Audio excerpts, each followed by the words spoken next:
He is fast and fearless and turns heads on every court. Yuki Kawamura, just 5 feet 8 inches, yet dominating players nearly a foot taller. How? Is it pure speed, insane court vision, or something more? Fans call him a future star. Critics say he is too small, but the numbers tell a different story. So, just how good is Yuki Kawamura? Stick around because what you are about to discover might blow your mind. Imagine standing in an arena surrounded by players towering over you, most of them over 6 feet 5 inches, some nearly 7 feet tall, and you are just 5 feet 8 inches. That is the everyday reality for Yuki Kawamura, the shortest player in the NBA.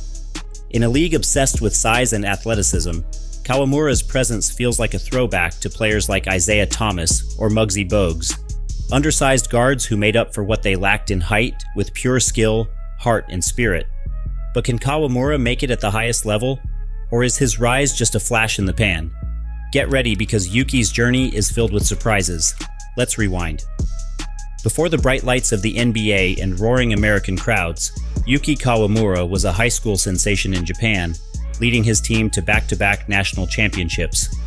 By 18, he was not just playing in Japan's professional B.League, he was making history as the youngest player ever to score in a professional game. Talk about starting early. Even back then, one thing stood out: his speed. Defenders would blink and Yuki was already at the rim or dishing out a no-look pass. Speed kills, and Kawamura has it in spades. But speed alone does not get you to the NBA. After dominating with the Yokohama B Corsairs and winning league MVP honors, Yuki set his sights higher, the global stage. Enter the 2023 FIBA World Cup. Japan, not typically known as a basketball powerhouse, stunned fans with an upset over Finland. And who was at the heart of it? Yuki Kawamura. He dropped 15 points in the fourth quarter alone. Clutch is not just a word, it is in his DNA. And then came the 2024 Olympics. Facing France, with stars like Victor Wembanyama, yeah, the 7 feet 4 inch unicorn everyone is talking about, Yuki did not flinch. He dropped 29 points, grabbed 7 boards, and dished out 6 assists.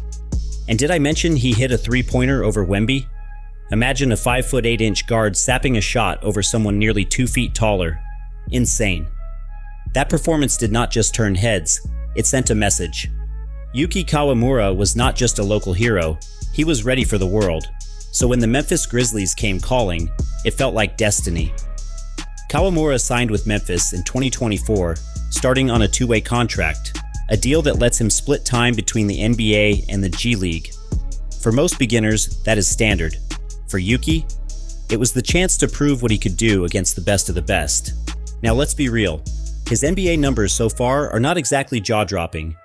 In 20 games, he has averaged just over 3 minutes per contest, with minimal points and assists. Critics point to those stats and say, see? Too small, not NBA material. And they are not entirely wrong. Size does matter in this league. The NBA is built on tall, long, and athletic players. Even guards under 6 feet 1 inch are becoming rarer in today's game. But Kawamura OS not just playing against size, he is against perception. Yet, flip the channel to the G League, and it is a completely different story. In just 16 games, Yuki's averaging 14 points and nearly 9 assists per game. And let's not forget those career-high 16 assists he dished out in just his second G League appearance. 16! To put that in view, that is elite-level playmaking, better than most guards with years of experience. And he is not just passing, he is scoring efficiently, especially from deep. 7 threes in a single game? Wow. Shooting over 60% from the field in some outings? Extraordinary. So what is going on here? Why does he shine in the G League but struggle in the NBA? Part of it is an opportunity. 3 minutes a night in garbage time is not enough to showcase anyone's true potential, but it is also about system fit. The Grizzlies already have Ja Morant, one of the league's most electrifying guards. Kawamura is not going to outplay Morant for minutes. Not yet. But what he can do is learn, adapt, and wait for his shot. And do not underestimate the intangibles. Kawamura's energy is infectious. Fans love him, teammates respect him. Opponents, well, they underestimate him until he zips past them for a layup or hits a logo 3. And speaking of fans, did you know he is leading G League All-Star fan voting? His popularity is off the charts, especially in Japan, where his jersey sales are through the roof. For Memphis, he is more than just a player. He is a global brand. But let's talk about weaknesses. No player is perfect, and Kawamura is no exception. His defense is a work in progress. At 5 feet 8 inches, contesting shots is tough. He repays with hustle, picking pockets, jumping passing lanes, but there is only so much he can do against bigger guards posting him up. And his shooting? While his three-point percentage is solid, overall field goal efficiency could use improvement. Too often he takes tough shots against length, shots that worked in Japan but get hit or changed in the NBA.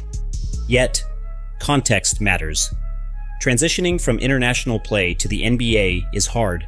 Even seasoned pros struggle. Kawamura is adjusting to new defensive schemes, faster athletes, and a physicality he did not face overseas. And he is doing it while carrying the weight of expectations, not just personal, but national. Japan's basketball hopes are not just pinned on stars like Rui Hachimura. Kawamura's success is a point of pride for millions back home. That is pressure, and he is handling it with grace. He is only 23. Development in the NBA is not always linear. Players like Fred VanVleet, undrafted and undersized, took years to break out. Now he is an all-star and champion. Kawamura could follow a similar path, grinding, improving, and seizing opportunities when they come. With his work ethic and skill set, do not count him out. Something refreshing about Kawamura's journey is that he is in a league obsessed with highlight dunks and flashy crossovers, proving that IQ, heart, and hustle still matter. He sees plays before they happen. He threads impossible passes. He hustles for loose balls like his life depends on it. That is the kind of player coaches love. So how good is Yuki Kawamura? Well, it depends on what you are looking for. If you judge him solely on his NBA box scores, you will miss the bigger picture. But if you watch him play, really watch, you will see a guard with elite court vision, fearless scoring ability, and the heart of a lion. Will he be an all-star? Maybe not. Will he be a fan favorite? Already is. And who knows? Give him time, and we might just be talking about one of the best underdog stories in recent NBA history. Because in basketball, size matters, until it does not. And Yuki Kawamura is out here rewriting the rules, one possession at a time. Yuki Kawamura's journey is just getting started. He has already fought the odds. He might shock the world with time. But what do you think? Will he cut out a real role in the NBA,